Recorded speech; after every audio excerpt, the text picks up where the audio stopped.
Mm-hmm. Look, I was just asking if you were interested in some lizard skin, which was respectfully obtained, by the way, for you or your friend's shield or armor or whatever. You act as if I have the plague, which is weird for a barbarian, by the way, Vordek. With all due respect, you are the bougiest barbarian I have ever had the pleasure to serve ale to. Yeah, go ahead, walk away. Yeah, keep going. Hey, adventurers. Welcome back. This afternoon has been interesting, to say the least. My ears are tingling. So, hey Jeff, you were human last time I checked. Why is it that every time I mention lizard folks, you humans tend to freak out and then ask if their king's name is Mark? It gets old.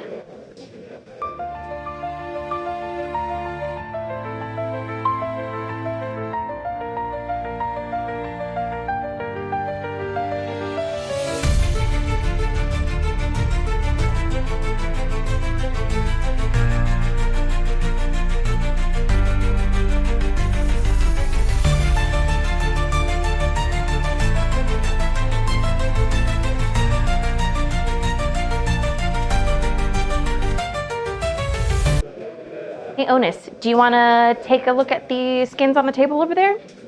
I got a special plan for that yellow, orange, and red dorsal crest, though. Let me know what you think. If not, I'll just take them to the market this weekend. No big deal. What's up, Jeff? Lizard folk. So, lizard folk call primal magic-infused wilderness home, particularly in swamps and jungles where they can keep their skin moist. You know, like the swamp right by our harbor. They are seen as defenders of the land. They are extremely territorial, and they rarely, if ever, leave their home. They protect their territory with traps, pitfalls, and snares. When lizard folk face an event that forces them to seek an alliance with non-lizard neighbors, like dwarves, halflings, humans, and elves, the alliance is unwavering. They are fierce allies. Any unwelcome guest will be stalked, harassed, killed, or devoured with the utmost haste. These reptilian humanoids are covered in scales of various colors from dark green to gray. They weigh 250 pounds and are normally 6 to 7 feet tall. They have 3 to 4 foot long tails that allows them to be highly effective swimmers. They age similar to humans, with the oldest age reached being around 80 years old. Their females lay their eggs in the tribe's well-protected lair. After hatching, their young reach maturity in about 5 years. They carry tools and wear bone jewelry from their kills and carry shields made of hides and shells of dead monsters. They can burrow 20 feet, swim 30 feet, and move at 30 feet. All lizard folk can hold their breath for up to 15 minutes. Their bite attack has a 5-foot reach and causes bludgeoning damage. They can multi-attack with 2 melee attacks from either their heavy club or javelin. Their heavy club has a 5-foot reach, and their javelin is both a piercing melee and a ranged weapon, with the melee range of 5 feet and a regular range of 30 to 120 feet. They also carry spiked shields for protection.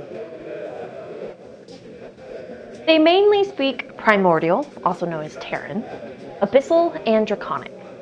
Depending where they live, they can also learn the language of their neighbors, such as Dwarven, Elven, Gnoll, Orc, and Common.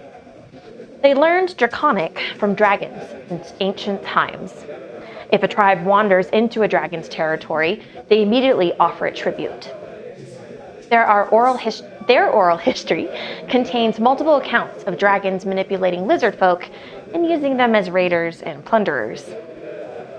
They are omnivorous and will eat anything that is edible.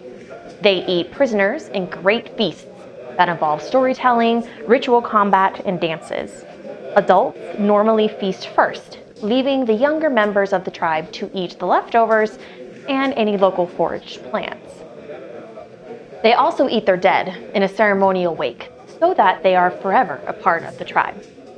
Prisoners, if not eaten, are sacrificed to the god of the lizard folk. He's called Semewana. Semewana's main focus is survival and propagation. Since he's closely linked to nature, lizard folk also worship nature itself. There are 4 types of lizard folk: geomancers, shamans, sovereigns, and king's queen. Geomancers are able to draw magic from the land around them. They use this energy to guard their own people and the land.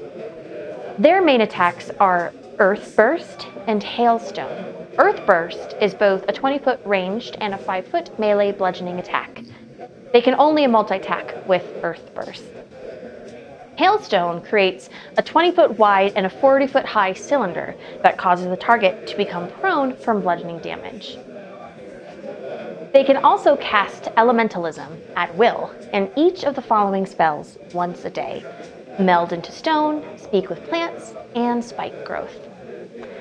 Think of shamans as lizard folk druids. Lizard folk both respect and greatly fear magic. They honor Seowana with rites and ceremonies. Shamans are seen as the leaders of their tribe. They are able to change shape, but only into a crocodile for up to an hour.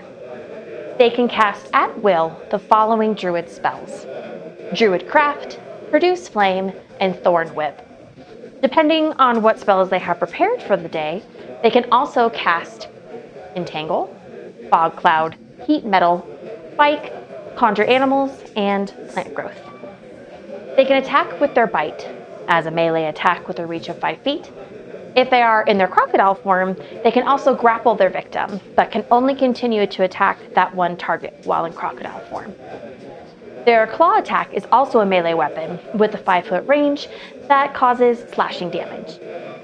They can make multi-attack with 1 bite and 1 with their claws. Sovereigns must perform magical rites that provide them with increased strength and magic. They are immune to being frightened and have dark vision up to 60 feet. Their bonus action allows them to move up to 30 feet in a straight line to any enemy they can see. They have a bite melee attack of 5 feet that causes piercing damage. Their Earthen Maul attack, which is also a melee attack of 5 feet, causes bludgeoning damage, and if this hits a medium or small creature, they are prone. The Sovereign's multi-attack consists of 1 bite attack and 1 Earthen Maul. Lizard kings and queens are a little different. They are believed to be born not from Seowana, but the demon lord, Sesenek. They are larger, more cunning, and are actually evil. They will encourage aggression within the tribe and diminish the shaman's power.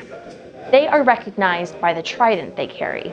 This trident is both a ranged weapon of 20 to 60 feet and a melee weapon with a range of 5 feet. They have to use both hands in order for it to be a melee weapon, though. They can also multi-attack with their bite and their claws.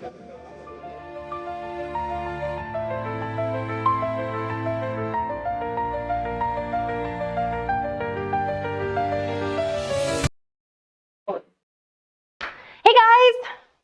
We just wanted to say Happy New Year from the crew here. And we just wanted to see if you guys can actually let us know what monsters or topics you would like us to cover in this new year. We'd love to hear from you guys, since we know we're not the only ones who love D&D here. So don't forget to comment, like, and subscribe. Bye guys!